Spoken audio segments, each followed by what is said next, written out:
ಹೌದು ಸ್ನೇಹಿತರೆ, ನನ್ನ ತಮ್ಲೈನ್ ನೋಡಿ ನಿಮಗೆಲ್ಲ ಆಶ್ಚರ್ಯ ಆಗಿರ್ಬೋದು. ಯಾಕೆ ಹೀಗೆ ಅರಸೀಕೆರೆಯ ಶಾಸಕ ಶಿವಲಿಂಗೇಗೌಡರಿಗೆ ಅನಕ್ಷರಸ್ಥ ಅಂತ ಇವನು ಹಾಕಿದ್ದಾನೆ ಅಂತ ನಿಮಗೆಲ್ಲ ಆಶ್ಚರ್ಯ ಆಗಿದೆ ಅಂತ ನನಗೆ ಗೊತ್ತು. ಆದರೆ ಸ್ನೇಹಿತರೆ, ನೀವು ನೋಡಿದಂಗೆ ಮೊನ್ನೆ ತಾನೇ ಜನವರಿ 26ರಂದು ಅರಸೀಕೆರೆಯ ತಾಲೂಕು ಆಡಳಿತ ಹಮ್ಮಿಕೊಂಡಿದ್ದಂತಹ ಗಣರಾಜ್ಯೋತ್ಸವದ ಸಂದರ್ಭದಲ್ಲಿ ಶಿವಲಿಂಗೇಗೌಡರು ನಡ್ಕೊಂಡಂಥ ವರ್ತನೆ ನೀವೆಲ್ಲ ಮಾಧ್ಯಮಗಳಲ್ಲಿ ನೋಡಿದ್ದೀರ.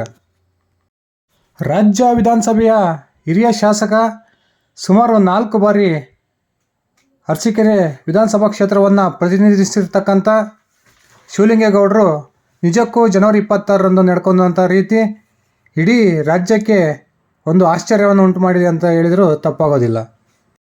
ಅವತ್ತು ನಡೆದಿದ್ದಿಷ್ಟೇ ಸ್ನೇಹಿತರೆ, ಏನು ಗಣರಾಜ್ಯೋತ್ಸವ ಕಾರ್ಯಕ್ರಮದ ಧ್ವಜಾರೋಹಣದ ನಂತರ ಶಾಲಾ ಮಕ್ಕಳಿಗೆ ಸಾಂಸ್ಕೃತಿಕ ಕಾರ್ಯಕ್ರಮಗಳನ್ನ ಆ ಒಂದು ಸಭೆಯಲ್ಲಿ ಏನು ಏರ್ಪಡಿಸಿದ್ರು, ಆ ಸಂದರ್ಭದಲ್ಲಿ ರಾಷ್ಟ್ರೀಯ ಚಿಹ್ನೆ ಹಾಗೂ ರಾಷ್ಟ್ರೀಯ ಪ್ರಮುಖ ವಿಷಯಗಳನ್ನು ಕುರಿತು ಒಂದು ಶಾಲೆಯ ವಿದ್ಯಾರ್ಥಿಗಳು ತಮ್ಮ ನೃತ್ಯ ಪ್ರದರ್ಶನವನ್ನು ನೀಡ್ತಾಯಿದ್ರು.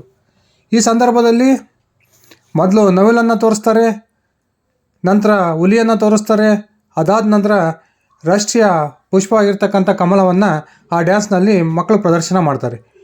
ಈ ನೃತ್ಯದಲ್ಲಿ ಕಮಲದ ಹೂವನ್ನು ನೋಡಿದ ತಕ್ಷಣ ಕೆಂಡಾಮಂಡಲದಂತಹ ಶಿವಲಿಂಗೇಗೌಡರು ಹಾಗೂ ಅವರ ಪಕ್ಕದಲ್ಲಿ ಇದ್ದಂತಹ ಅರಸೀಕೆರೆಯ ತಹಸೀಲ್ದಾರ್ ಸಂತೋಷ್ ಅವರು ಈ ಒಂದು ನೃತ್ಯವನ್ನು ನಿಲ್ಲಿಸಬೇಕು ಅಂತಕ್ಕಂಥ ಸೂಚನೆಯನ್ನು ಆ ಶಿಕ್ಷಕರಿಗೆ ನೀಡ್ತಾರೆ.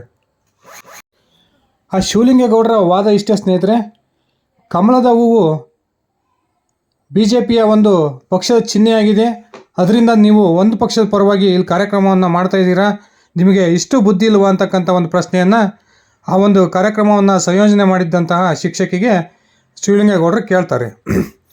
ಆ ಸಂದರ್ಭದಲ್ಲಿ ಖಡಕ್ಕಾಗಿ ಒಂದು ಉತ್ತರವನ್ನು ಕೊಟ್ಟಂತಹ ಶಿಕ್ಷಕಿ, ಶಾಸಕರೇ ನೀವು ಈ ಥರ ಎಲ್ಲ ಮಾತಾಡೋದು ತಪ್ಪಾಗುತ್ತೆ, ನಾವು ಯಾವುದು ಪಕ್ಷದ ಪರವಾಗಿ ಇಲ್ಲಿ ಪ್ರದರ್ಶನವನ್ನು ಮಾಡೋದಕ್ಕೆ ಬಂದಿಲ್ಲ, ಕಮಲದ ಹೂವು ಅಂತಕ್ಕಂಥದ್ದು ನಮ್ಮ ರಾಷ್ಟ್ರೀಯ ಹೂವು ಅಂತಕ್ಕಂಥ ವಾದವನ್ನು ಆ ಶಿಕ್ಷಕಿ ಮಾಡ್ತಾರೆ.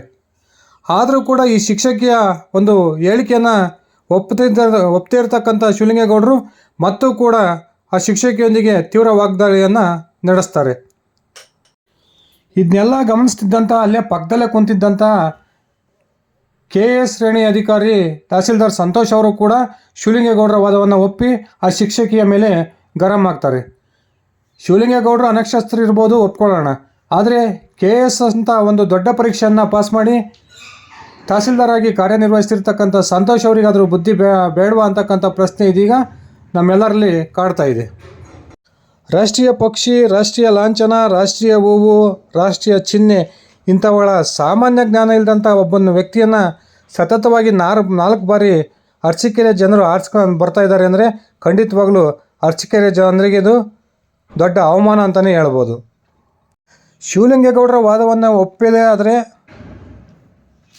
ಕಮಲದ ಹೂವು BJPಯ ಚಿಹ್ನೆ ಅನ್ನೋದೇ ಆದರೆ ಹಾಗಾದರೆ ಕಾಂಗ್ರೆಸ್ನ ಚಿಹ್ನೆ ಯಾವುದು? ಕೈ.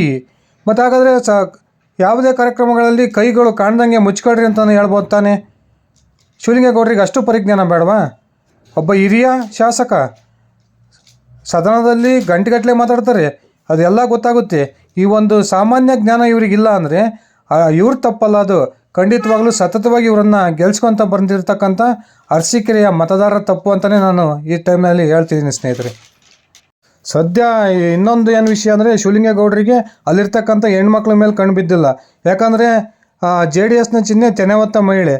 ಮಹಿಳೆಯರು ಇಲ್ಲಿ ಬಂದರೆ ಇದನ್ನ JDS ಪರವಾಗಿ ನೀವು ಕಾರ್ಯಕ್ರಮವನ್ನು ಮಾಡ್ತಿದ್ದೀರಾ ಅಂತ ಹೇಳ್ಬೋದಿತ್ತು. ಯಾಕೋ ಅದು ಅವ್ರ ಗಮನಕ್ಕೆ ಬಂದ್ರಂಗೆ ಕಾಣಲ್ಲ.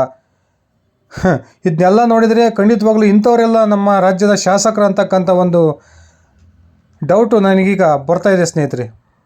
ದೇಶ ಕಂಡ ಮಹಾನ್ ಮುತ್ಸದ್ದಿ ರಾಜಕಾರಣಿ ದೇವೇಗೌಡರಂಥ ಕುಟುಂಬದವರ ಸಹವಾಸದಲ್ಲಿ ಬಹುವರ್ಷ ಇದ್ದಂತಹ ಶಿವಲಿಂಗೇಗೌಡರಿಗೆ ಒಂದು ಸಾಮಾನ್ಯ ಜ್ಞಾನದ ಕೊರತೆ ಇದೆ ಅಂತಕ್ಕಂಥದ್ದು ಈಗ ನಮಗೆ ಗೊತ್ತಾಗಿದೆ.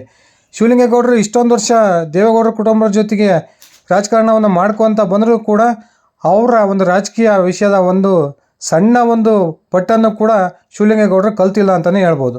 ಶಿವಲಿಂಗೇಗೌಡರೇ, ತಾವು ಯಾರನ್ನು ಮೆಚ್ಚೋಕೆ ಈ ರೀತಿ ಆ ಕಾರ್ಯಕ್ರಮದಲ್ಲಿ ಗರಂ ಮಾದರಿ ಅನ್ನೋದನ್ನು ರಾಜ್ಯದ ಜನತೆಯ ಮುಂದೆ ತಾವಿಡಬೇಕು.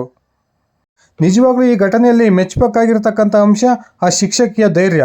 ಈತ ಒಬ್ಬ ಜನಪ್ರತಿನಿಧಿ ಅಂತ ಗೊತ್ತಿದ್ರೂ ಕೂಡ ಆ ಯಮ್ಮ ತನ್ನ ವಾದವನ್ನು ಅತ್ಯಂತ ಸಮರ್ಥಕವಾಗಿ ಮಂಡಿಸ್ತಿದ್ರು. ನಿಜವಾಗ್ಲೂ ಇಡೀ ರಾಜ್ಯಾದ್ಯಂತ ಆ ಶಿಕ್ಷಕಿಯ ಒಂದು ಅವತ್ತಿನ ವಾದ ಇಡೀ ರಾಜ್ಯದಲ್ಲಿ ಪ್ರಶಂಸೆಗೆ ಪಾತ್ರವಾಗಿದೆ ಅಂದರೂ ತಪ್ಪಾಗೋದಿಲ್ಲ. ಶಿವಲಿಂಗೇಗೌಡರೇ, ಖಂಡಿತವಾಗಲೂ ತಾವು ಹಿರಿಯ ಶಾಸಕರಿದ್ದೀರಿ, ನಿಮ್ಮ ಬಗ್ಗೆ ನಮಗೆಲ್ಲ ಖಂಡಿತವಾಗಲೂ ಗೌರವ ಇದೆ.